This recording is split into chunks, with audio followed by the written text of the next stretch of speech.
Que tenemos aquí a Lina Arias, que es doctora en psicología.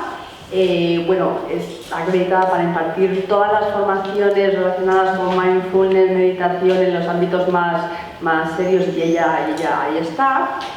Es fundadora de MindEdu, que ella nos va a explicar, pero bueno, es un proyecto muy importante de llevar la meditación a la educación, y también es responsable del área de educación del Rincón de Mindfulness, que ella pues seguro que nos va a ilustrar bien sobre esta fuente.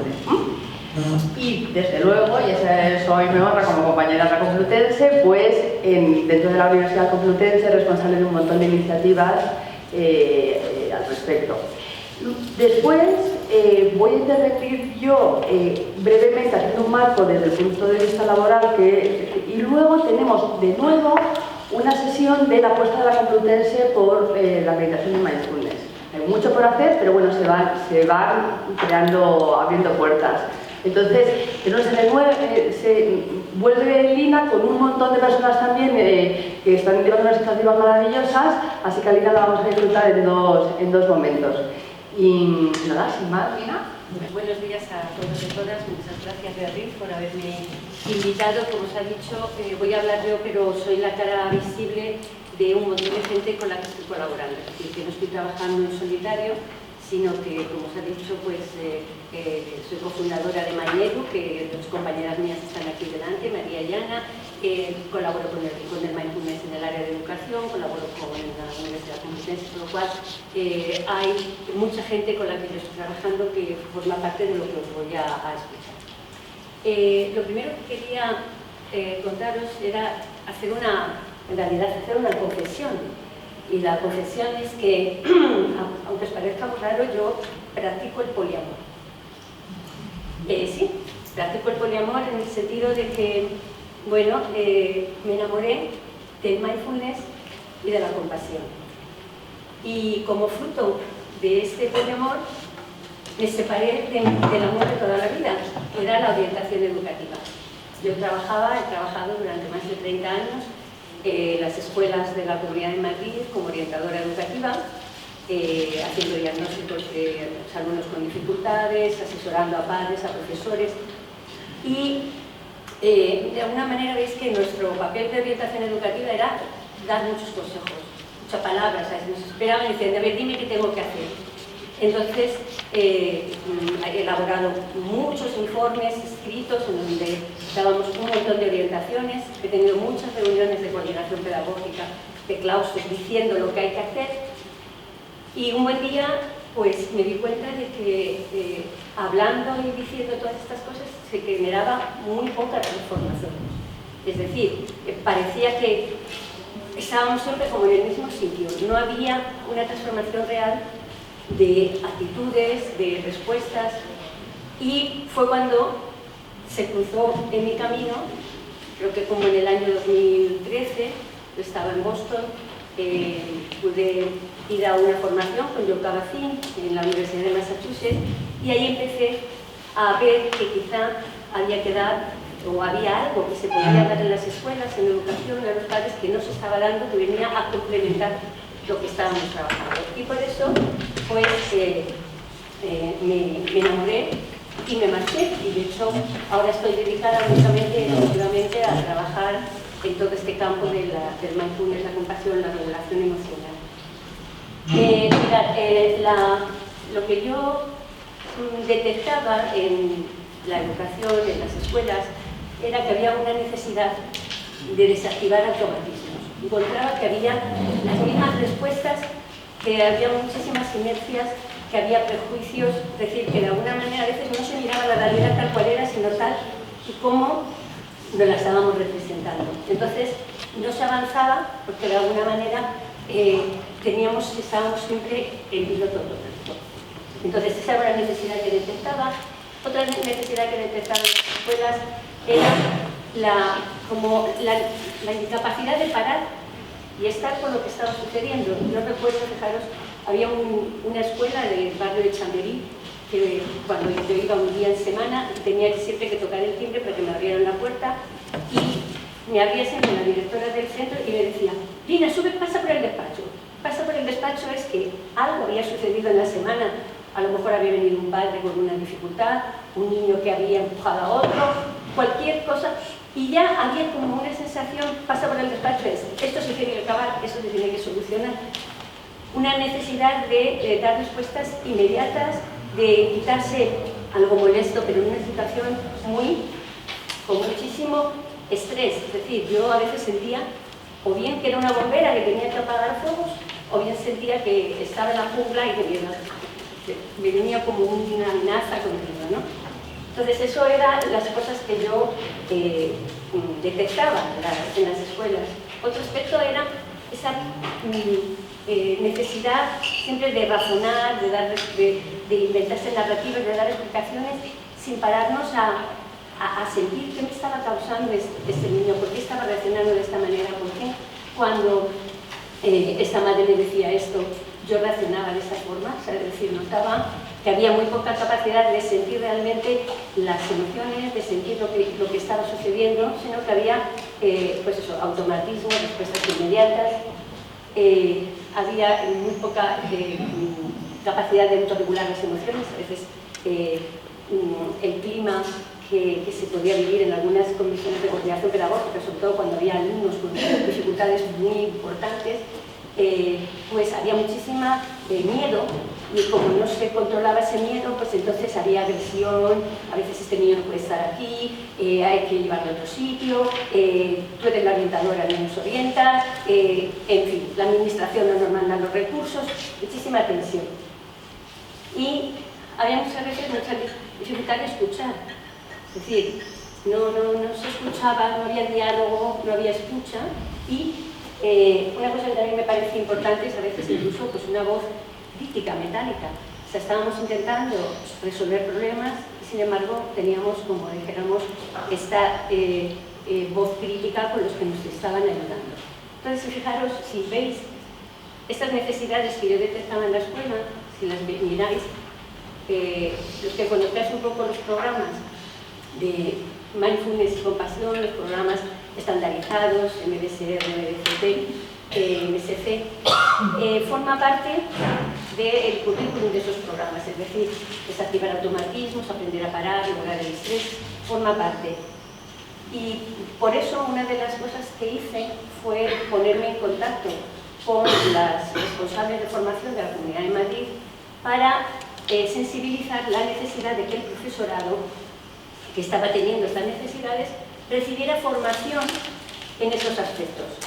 Y tengo que deciros que realmente, por una vez, desde luego la administración, la persona responsable de formación de profesorado tuvo una actitud abierta, muy positiva, y nos facilitó la posibilidad. Se hizo un seminario en el CETIF de Madrid Capital, que es el responsable de la formación de los profesores de Madrid Capital, donde se apuntaron más de 100 personas, hubo gente en lista de espera, y hicimos un pequeño seminario de sensibilizar por qué era importante el mindfulness y la compasión en la educación. Y de ahí han surgido montones de seminarios de formación en muchísimos colegios que a través de la formación reglada de la Comunidad de Madrid tienen seminarios de formación, tienen proyectos de formación, hay proyectos de innovación este año a 3 años con financiación de la Comunidad de Madrid para que centros educativos lleven a cabo estos proyectos, con lo cual tengo que decir que realmente del primer seminario que recuerdo que se hizo en el equipo en que yo trabajaba, en el equipo de Moncloa, casi teníamos que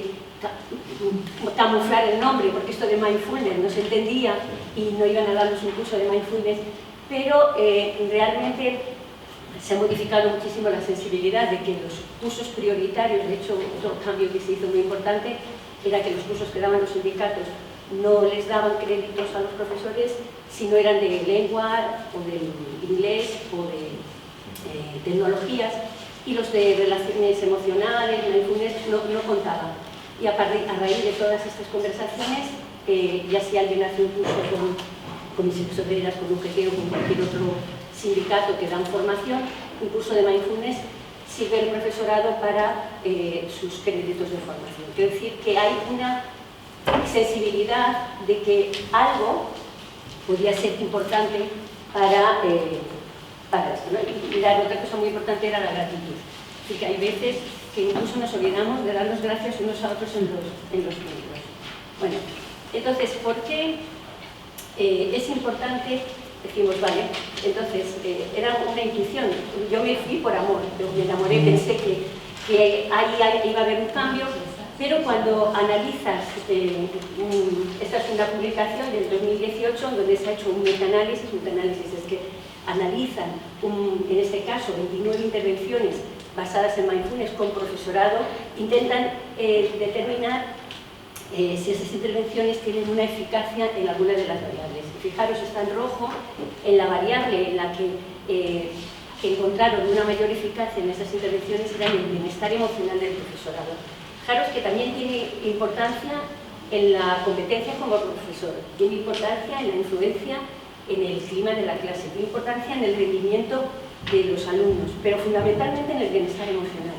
Y luego ya hablaremos, pero en un programa que nosotros hacemos en la Complutense, este es el programa AMBAR para profesores, a veces pensamos, nosotros en nuestro programa también queremos que estas intervenciones favorezcan las competencias del profesorado, pero realmente hay una necesidad, lo que detectamos y lo que yo detecto, y por eso me parece importante, tenemos un objetivo, que estas intervenciones ayudan muchísimo al bienestar emocional, a la salud de los profesores, de los niños, de los padres. Y eso es muy importante, porque parece que va a tener muchísimos más beneficios.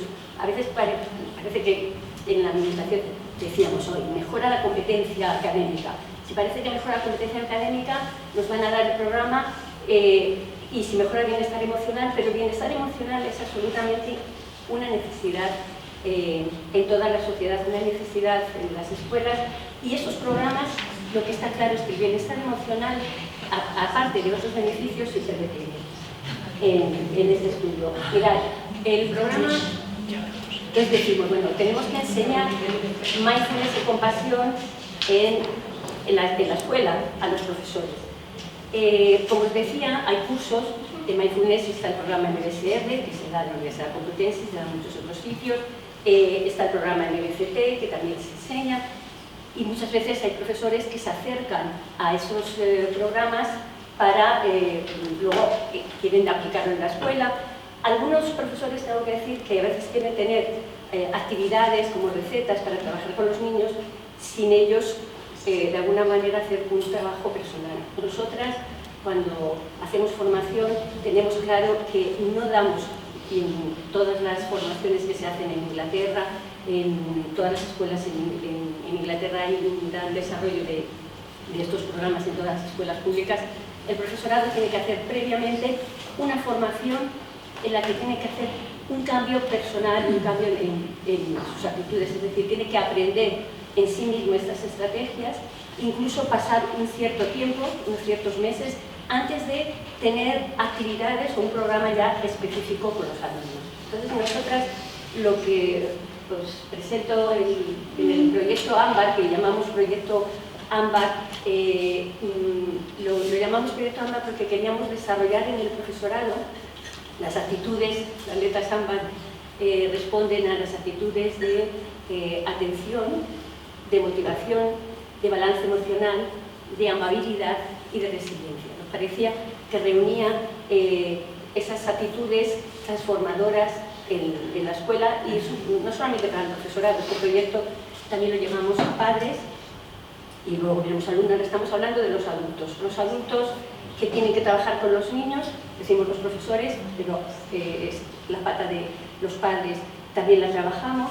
Y de alguna forma, para muchos, nos dimos cuenta, hemos empezado a hacer muchas intervenciones, que hacer un programa similar al MBSR, en el que se dice que hay que practicar 45 minutos al día, es algo que no está al alcance de cualquier profesor, que tiene miles de cosas que hacer. Entonces nosotros pensamos que teníamos que elaborar un programa que pudiera servir de introducción importante, más específica para los docentes, y por eso generamos este programa. Lo que veis aquí es un póster que resume las prácticas que hemos seleccionado para el profesorado, es decir, que de alguna forma queremos que introduzcan en su práctica cotidiana, en su práctica diaria, y personal algunas prácticas antes de hacer algo con el alumnado, porque realmente muchas veces no hay que hacer nada específico con el alumnado, sino que hay que transformar esas relaciones, ese modo que tiene el profesor o el adulto de relacionarse con lo que está pasando. Muchas veces con eso ya se produce un cambio porque servimos también de modelos, ¿no? Nosotros en ese proyecto hemos diseñado, hemos pensado en unas mini prácticas, que son las que aparecen aquí en primer lugar, que son prácticas muy cortitas que el profesorado puede incluir en su vida cotidiana varias veces al día, puede durar 3 minutos, 2 minutos, 5 minutos, y de alguna manera también pensamos que además esas mini prácticas son prácticas ya que les puede servir para hacer con el alumnado, sin necesidad de hacer ningún otro programa más específico, sino llevar a su práctica cotidiana de una manera natural ciertos modos de intervención. Por ejemplo, la primera micropráctica la llamamos las 4 S, y en la práctica de las 4 S lo que decimos es la primera S es hacer un stop, parar. Por ejemplo, que ahora mismo vosotros fuerais alumnos, imaginaros, de la universidad, yo fuera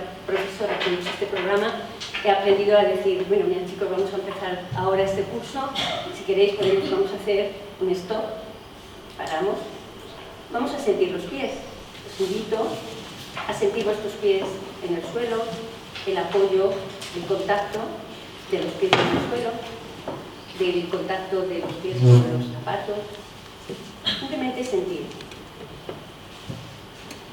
Segundo paso, vamos a sentir la respiración. Vamos a sentir nuestra respiración, por ejemplo, en el abdomen, cómo se eleva cuando el aire entra y desciende cuando el aire sale. Obviamente, si queremos ayudarnos con la mano, apoyando en el abdomen para sentir ese movimiento. Y después ya somos presentes en este modo sentir y continuamos nuestra clase. Es decir, esa es una actividad muy sencilla. Después otra mini práctica que enseñamos es la mini práctica que hemos llamado SOS, con 2 S al principio y al final. Y en esa práctica ya es parecida a la de las 4 S, pero lo que hacemos es, en la primera S siempre es parar. Muy importante esta actividad de parar. Fijaros que muchas veces incluso los propios estudiantes están escribiendo o mirando el móvil. La cuestión es parar, no hacer nada. Stop. Inmóvil, como una montaña, una estatua, parar. La segunda S siempre es eso, arraigarnos en la tierra, sentir los pies, sentir ese contacto. Y la O es una O de observación, de observar qué dificultades estoy teniendo. A lo mejor estoy teniendo una dificultad y qué pensamientos aparecen. Aparecen pensamientos de que estoy nerviosa aquí, me estáis mirando, no sé si os voy a gustar lo que voy a contar, no sé si es interesante. O puedo también observar que tengo como un nudo en el estómago que me aprieta. O puedo observar esa emoción de un poquito de miedo, de inquietud. Y puedo tener el impulso a la acción de hablar más deprisa, o de callarme, o de moverme, ¿no? de temblar. Cuando observo todo eso, vuelvo de nuevo a volver a mi respiración. Ese ancla que me da seguridad. He observado, he sentido, y ahora vuelvo a la respiración. Y ya me abro otra vez a ese ser presente en el sentir y a responder a lo que estoy haciendo en este momento, que es hablar con vosotros con tranquilidad, con amabilidad, con alegría, ¿no? Es decir, aunque he sentido también, he conectado con ese miedo, esa inquietud, esa preocupación de que no sé, estáis todos mirando, que no sé muy bien si puede ser interesante, si no, ¿vale? Y luego la otra mini práctica que está tomada del programa MSC, Mindfulness and Compassion, Mindfulness de Autocompasión, que elaboraron Christine Neff y Chris Gerber, la hemos introducido en nuestro programa que esa pausa de la autocompasión, porque nos parece muy importante el tratarte cuando, por ejemplo, además en la educación, lo normal es que en la escuela todos los días haya problemas y haya dificultades, porque es habitual, un niño se cae, el otro pega, el niño no aprende, tenemos niños con dificultades. Lo normal es que tengamos dificultades, cosas que no sabemos cómo hacer, y el asunto es cómo me relaciono con estas dificultades y cómo sobre todo me relaciono conmigo misma ante esas dificultades. ¿Qué me digo a mí misma? Si realmente puede haber la fuente de mucho sufrimiento en profesorado, es a veces el que se tratan mal, es que el que piensan que estoy cansada de ir a profesores, es que me voy todos los días a casa y yo no sé si he hecho todo lo que podía por este niño, es que este niño estaba ahí como un mueble, no le he atendido, yo no sé hacerlo, yo no. Entonces, en la pausa de la compasión sería, los 3 pasos son, esto es difícil, tengo un niño con una dificultad que es la primera vez que tengo a lo mejor un niño con autismo, es difícil, las dificultades forman parte de mi profesión, de mi trabajo, sería el segundo paso, y puedo, como decíamos ayer, en algún momento, que yo puedo llevar la mano al corazón y decir, bueno, pues que en este momento yo pueda tratarme como mi mejor amigo, es decir, ¿no? ¿Cómo hacemos cuando un amigo tiene esa dificultad? No te preocupes, ya verás que todo se va a resolver, es paciencia, confía en ti, y entonces esa sería esa mi práctica.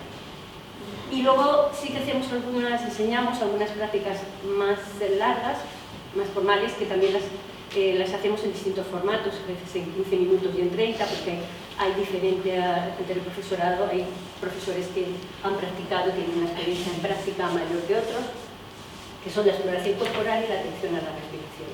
Y luego nos damos mucha importancia a ese mindfulness en la vida cotidiana, es decir, esos ejercicios en la vida cotidiana, como por ejemplo el ejercicio de gratitud, de finalizar el día y dar gracias por 3 cosas que me hayan pasado. Simplemente es que cuando he salido de casa me ha dado el sol en la cara y he sentido ese calor, o he respirado el aroma de la primavera, o he oído un pájaro, o me he tomado un café estupendo, o me han dado un abrazo los niños cuando he llegado, me han saludado. Es decir, cualquier ejercicio, cualquier aspecto de gratitud. Luego también les enseñamos al liberador de hábitos. Ayer lo enseñasteis vosotros, entrenasteis vosotros el liberador de hábitos cuando nos cambiamos de sitio. Y de pronto sentimos cómo era sentarse en un lugar diferente al que me había sentado al principio, ¿no? Eso sí es importante que el profesorado también se entrene a hacer algo diferente a como habitualmente lo hacen. El andar con atención plena, esta parte de caminar, siempre decimos que ese caminar consciente, y si se puede hacer en la naturaleza, mucho mejor. Y el comer con atención plena. Bueno, esas son más o menos las prácticas que nosotros hemos seleccionado para este curso de AMBAR de profesorado de inicio, que podríamos decir es un curso básico para los profesores que se acercan al mindfulness y la compasión. Por así decir, ese programa, aparte de prácticas, tenemos contenido que sería pues lo que habíamos dicho, ¿no? Desactivamos el piloto automático, enseñamos el modo pensar, modo sentir, entrenando la mente que divaga, aprendiendo a cómo funciona nuestra mente, a no creernos los pensamientos, dando un paso atrás, sentir este patrón de estrés en el cuerpo, hacerte amigo de ti mismo.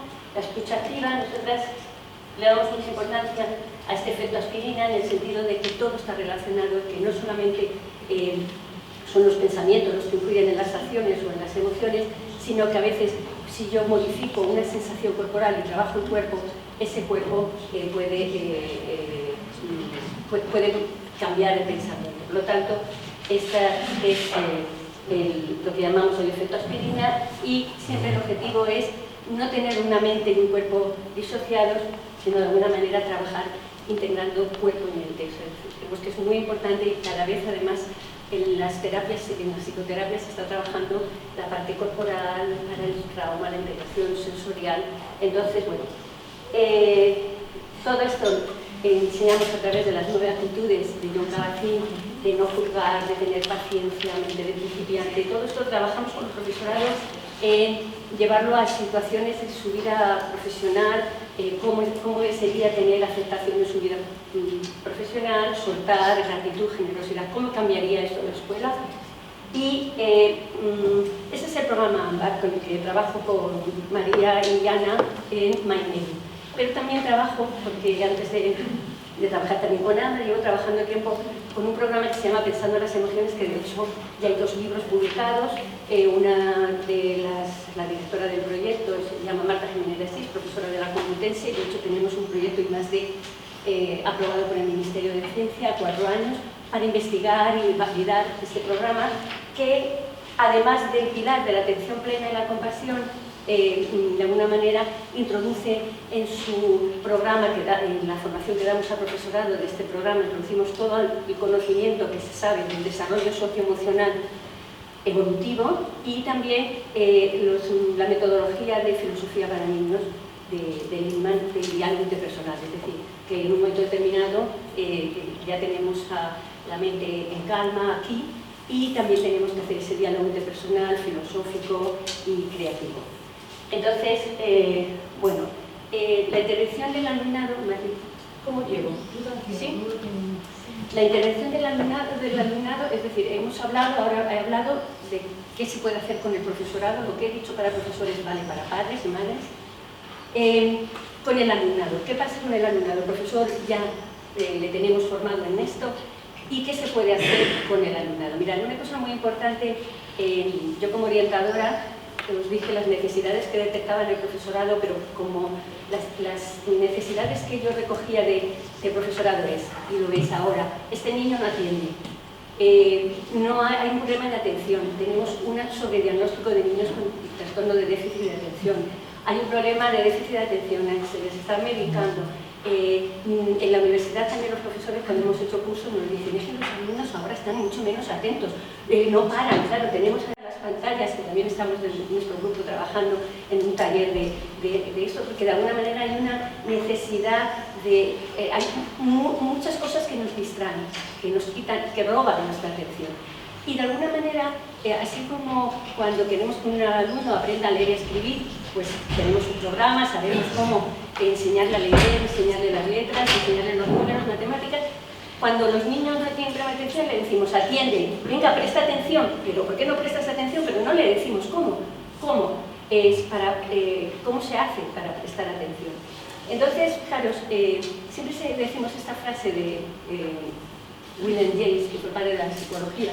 Ya en 1890 decía, la facultad de traer de vuelta la atención dispersa, una y otra vez, es el origen del juicio, el carácter y la voluntad. Dice, nadie es dueño de sí mismo si no posee esta facultad. Una educación que desarrolle esta facultad sería la educación por excelencia.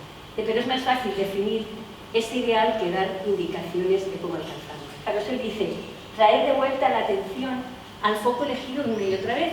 Y yo me pregunto, fijaros, William James decía que eso era lo que había que hacer, que no se sabía cómo hacerlo, y en realidad en esa definición que él hace de traer la vuelta está cómo se hace. Y de hecho, fijaros que la cuestión es coger un foco de atención, por ejemplo, el contacto de los pies en el suelo, o el contacto del cuerpo en el asiento, las nalgas en el asiento, y llevar la atención ahí, mirar a los niños. Este dibujo está cogido de un programa inglés que se llama Todby, que han hecho una animación en la que los niños se les enseña esta técnica muy sencilla, que es llevar la atención a sus pies, como habéis hecho vosotros, a los pies, al contacto de los pies. Qué cosa tan sencilla como llevar la atención a sentir los pies puede generar un bienestar y un focalizar la atención y un entrenamiento de la atención, y llevar la atención a las nalgas y al cuerpo en el asiento. Y simplemente se les explica que cuando la atención se vaya, es decir, que se me ha ido la atención de las nalgas en el asiento, vuelvo otra vez. Y se vuelve a ir y vuelvo otra vez. Y se vuelve a ir y vuelvo otra vez. Y así. Y entonces eso es lo que se trabaja con los niños para enseñarles esta... Luego, la pausa que habéis hecho de las 4 S también la trabajamos con los niños. Entonces, ahora os voy a presentar un programa, unas viñetas que se han hecho en la Comunidad de Madrid, que están muy sensibles a todo el problema de la convivencia, de las emociones, de la influencia de toda esta regulación emocional en el acoso escolar. Y de hecho hay un programa que va a estar en abierto, está ahora en piloto, se está investigando y se han introducido una serie de unidades a través del iPad. Los alumnos van a poder trabajar y hemos colaborado en estas viñetas y ya tienen unas viñetas en las que veis que esta personaje, Alicia, además forma parte de un vídeo de un personaje que a través del cual tiene problemas con los niños en la escuela. Entonces Alicia se pone como Superman la camiseta de las 4 S y entonces cuando tiene una dificultad puede hacer una pausa, sentir el peso en sus pies, sentir la respiración en el abdomen que sube y que baja y ya puede sentir ya la presencia, saber lo que hay que hacer, ¿no? Es decir, el bote agitado que tenía se ha calmado, ha bajado, ya puede ver con claridad lo que tiene que hacer. Y esta es un poco la viñeta que los alumnos van trabajando para aplicarlo. Y he traído esto porque fijaros que la atención, si algunos habéis trabajado la atención, en la escuela se ha trabajado mucho la atención con lo que llamamos las autoinstrucciones. De hecho, todos los programas de niños tienen esto, de hecho hay ya materiales que se pueden comprar con estos dibujitos, en donde se les enseña al niño, a decir qué tengo que hacer, cómo lo tengo que hacer, voy a prestar mucha atención, pero veis que todo es lenguaje interiorizado, atención, o sea, lenguaje para regular la atención. Nos parece que el mindfulness lo que propone es que, aunque también podemos usar el lenguaje, a veces esto no funciona solamente con esto no logramos que los niños presten atención. Vamos a ver si de esta otra manera, llevando la atención con la pausa de las 4 S al cuerpo, quizá mejor. Eso es lo que se está investigando y eso es lo que estamos. Otro tema que como orientadora educativa me encuentro como demanda, este niño tiene problemas de comportamiento, no se portan bien. Yo siempre cuando dicen problemas de comportamiento, en realidad es un problema de autorregulación emocional, es decir, que de alguna manera hay un impulso a la acción porque no nos regulamos emocionalmente. Y cómo, de alguna forma, con este trabajo de mindfulness podemos autorregular las emociones, pues también hemos hecho una viñeta. En este programa también los niños, por ejemplo, tienen una situación, la situación A, en que la niña es Alicia, pierde su estuche, estos niños lo encuentran y dicen, lo vamos a coger para dárselo. En la siguiente, Alicia se da cuenta que no tiene el estuche y ¿qué hace? Se pone roja, su automatismo es, me lo han quitado, hay que ver, cuando salgo al patio me encuentro que lo tiene y digo, este es un ladrón, devuélveme mi estuche, me lo has robado, me lo has quitado. El otro se enfada porque dice, me encuentra que no es la respuesta que él esperaba, tira el estuche y mirad cómo termina la situación. Eso pasa muchas veces en la escuela. Y luego le dices, ¿qué podías haber hecho? Y en todos los programas que hacemos de resolución de problemas cognitivos, luego la niña no es que no sepa que lo que podía haber hecho era haber preguntado, haber ido más calmada, haber pedido ayuda al profesor, lo sabe. Pero al final es la reacción. Entonces, la cuestión es la misma situación. Entonces Alicia se pone su camiseta de 4 S, para, siente los pies, siente la respiración, sale al patio, se me habrá caído, va con calma, deja un espacio entre esa respuesta impulsiva y cuando puede escuchar que su compañero le dice, sí, mira Alicia, hemos visto que se te ha caído el estuche. Entonces lo dice, gracias por cogerlo, ¿vale?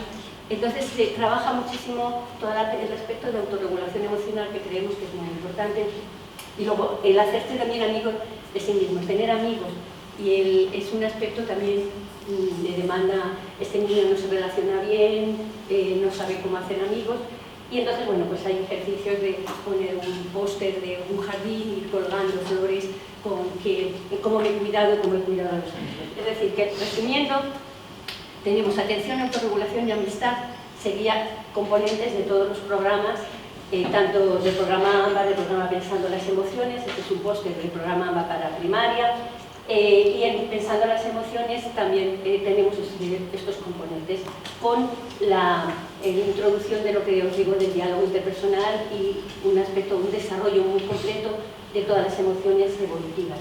Y deciros que se ha investigado, hemos investigado este programa Pensando las Emociones, como por ejemplo con niños de 3 años, hemos medido con un test que se llama BIF de funciones ejecutivas, y como veis, lo que está en los niños que han hecho pensando las emociones han mejorado en la parte de función ejecutiva. Mejorar en este caso es bajar la columna, sin embargo los niños control no. Y en regulación emocional, lo mismo después del programa, mejoran en emoción positiva y reducen emociones negativas. Otro caso que se hizo con una población clínica con niños de 5 años, también mejoran con los padres antes y después en función ejecutiva. Hicimos otro programa con niños de 5º y 6º de primaria, a un grupo iban a la clase de religión, el otro grupo iba a la clase de valores. En ese grupo de valores hicimos 6 sesiones de programa pensando las emociones y medimos simplemente ansiedad, el estado y ansiedad, la expresión de la ira y la expresión externa e interna, y encontramos que en el grupo experimental hubo cambios, solo en 6 semanas, y en el grupo control no hubo cambios. Y no se hizo nada y no hubo cambios, por lo tanto, entre el grupo experimental y control solamente en 6 semanas, en 6 intervenciones de pensando las emociones, se cambió la diferencia en la regulación, en el estado de la ira y en la expresión de la ira, tanto externa como interna. Bueno. Y para resumir un poco otro metaanálisis que se ha hecho, con 33 intervenciones con niños, se ha encontrado lo mismo, que fundamentalmente los programas que se hacen de mindfulness ayudan a mejorar sobre todo el bienestar emocional, la ansiedad y la depresión. También ayudan en función ejecutiva, ayudan en atención, pero realmente es importante, a mí me parece muy destacado, pensar que estamos contribuyendo a la mejora de la salud de profesorado, de padres y de los niños, y de la salud emocional que la OMS está avisando de toda la gran importancia que tienen los aumentos de ansiedad, depresión, TDAH, etc. Entonces, esta me la voy a saltar y simplemente quería cerrar porque querría que oyerais testimonios. ¿Se oye? ¿Se oye? Una mejora en la calidad de vida. O sea, así de claro, hay un antes y un después de mindfulness en mi vida. Yo tengo una mochila, yo soy mamá de un niño de 13 años con trastorno del espectro autista y una niña de 9 años neurotípica. Entonces, un testimonio de una profesora. Yo estoy atacada de los nervios. Niños, al ritmo, niños, no sé qué, venga al baño, venga. Pues es que al final lo que se genera es una sensación de todo funciona a base de grito, todo funciona por mucho nerviosismo y así es que no. Es que o sea, está clarísimo que los niños no van por ahí. Y ya finalmente una niña, el testimonio de una alumna de primaria.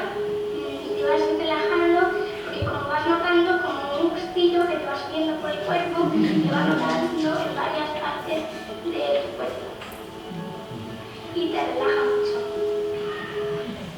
Bueno, entonces, testimonios de niños lo estamos haciendo con niños de 5 años, estos son una clase de 5 años del colegio Lepanto, que ellos también dicen, ¿para qué te sirve?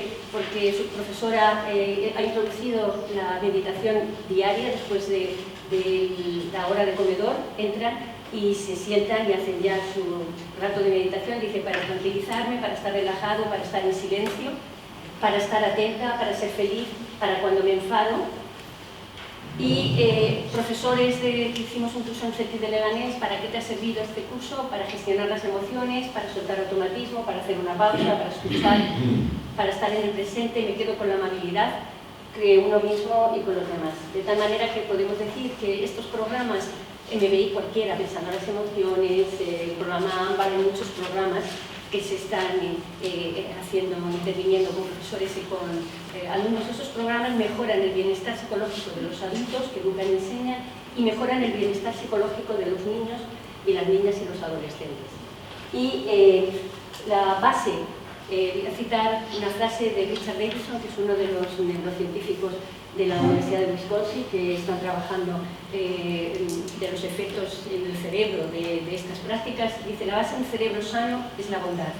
Y la bondad como la compasión se pueden entrenar. Debemos hacerlo, lo estamos haciendo desde la Universidad Complutense, desde MindEdu, desde el Rincón del Mindfulness, y ahí tenéis nuestra página web si queréis contactar con nosotras, porque ofrecemos cursos a centros, estamos trabajando y aquí en la parte de la Complutense lo comentaremos en la otra sesión. Así que bueno, pues nada, aquí termina mi exposición.